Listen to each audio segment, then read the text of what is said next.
got to start with the draft, which has happened and seems like it was... Oh, fuck, man. I forgot. Like 6 months ago. And it took the entirety of that 6 months to fucking happen. Oh, God, yeah. It was ridiculous. What was it, like a 7-hour second day or something? Which, to me, sounds pretty standard. Because they normally go from like 11 till 6 or whatever, or 11 till 5 or something, because they just do it during the day on the second day, but this one felt fucking so long. I also enjoyed learning via Twitter in the draft about how tall and heavy players were instead of their actual ability. So that was nice. Yeah, which is good. That's, it's nice always nice to know that whether someone is 6'1" and very tall or 5'11" and very small. I don't need to know how good his shot is. I don't need to know if he can defend. I don't need to know if he's got like skating ability or passing ability or good vision. I don't need to know anything like that. Just tell me how big and heavy he is, and therefore, will provide lots of jam. That's all I need to know. And the rest of it is just for following smart people on Twitter to say, yeah, that was a good pick, or no, that was a dumb pick, and this is why. Which is what, exactly. And then you can just formulate all your beautiful opinions on it from there. The only sort of takeaway I had from the draft that I wanted to mention, because I felt like it all kind of went, for the top players anyway, aside from one. And I don't want to, as we mentioned them last week, I don't want to pick on the Sabres like the high school bully constantly wedging the smaller kid with glasses. However. And I get it. Yeah, you're not the smaller kid. You'd be the shout on me probably. You got that wiry. You got like that long reach, haven't you? You got that kind of wire frame. I'd like to think I'm one of those skinny little nasty ones who's gonna do you wrong. And as I've said a million times, even for the top 5 picks, the draft is a crapshoot. But I'll give you an option, Will. Right? You have 2 players. In the last 2 years, one of them has 0.9 points per game. The other has 1.7 points per game. Which one do you think the Sabres took? So one player, 123 games, posted 121 points. Yeah, 121 points. That is right. And is a right winger. And yeah, the other one in 109 games, posted 185 points. Christ, well that's even worse then. But there's a very important stat which you touched on earlier, which hasn't been taken into consideration with this pick by the Sabres. to be fair to the Sabres, they chose the lighter player, coming in at £176 as opposed to £183. But the Sabres did choose the magical 6-foot player as opposed to 9. There you go.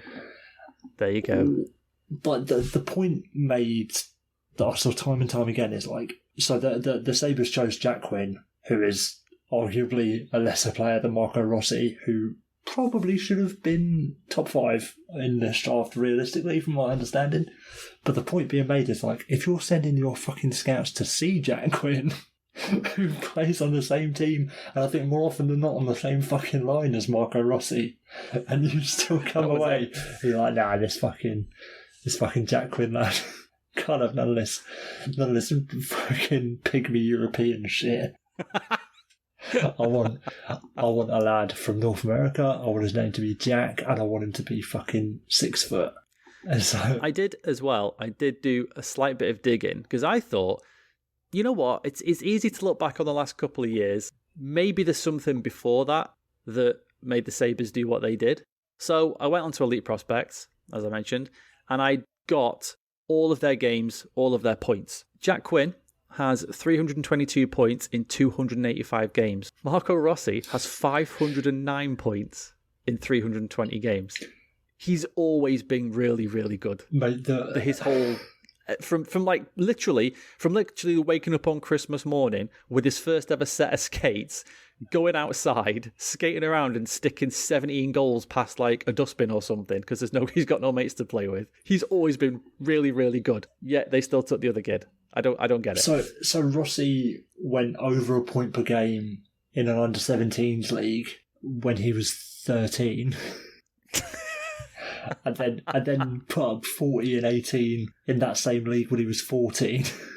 Fucking hell. Like, the kid's a fucking... he's just fucking dominated. Like, again, I'm not a fucking draft expert. I've not watched a fucking single second of amateur hockey this year. Not a fucking second of it. But last year Marco Rossi comes in as a fucking rookie into the OHL, a rookie from a European import, which is historically a harder thing to do, and he went over a point per game in his rookie season, which is mental. And just by all accounts, the skill is unbelievable with this kid. And Jack Quinn's a fucking dime a dozen prospect, if you ask me. I'm sure he's good, but when you've got the choice of the two, it's just so amplified the mistake that they've made, the fact that their scouts would have seen Rossi as well. It's not like they took someone on a completely different fucking team or whatever. It's like they actively chose to not take Marco Rossi over Jack Quinn, which is just fucking it's not like Marco Rossi's still playing in Austria or Sweden or whatever. He's on the same fucking team, and they still went, no, forget it. We'll have the other guy. We'll have the guy whose name we could pronounce.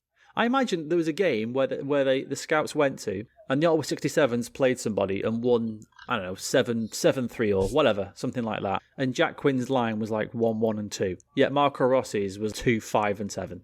And they were like, yeah, but he's Austrian, isn't he? Do you know what I mean? Fucking hell. Maybe it was a weird one. Yeah, just where, like, just for whatever reason, I don't know, maybe Marco Rossi scored in bunches a little bit, and every time that they sent scouts to the 67s, it was Jack Quinn's night. Yeah, maybe.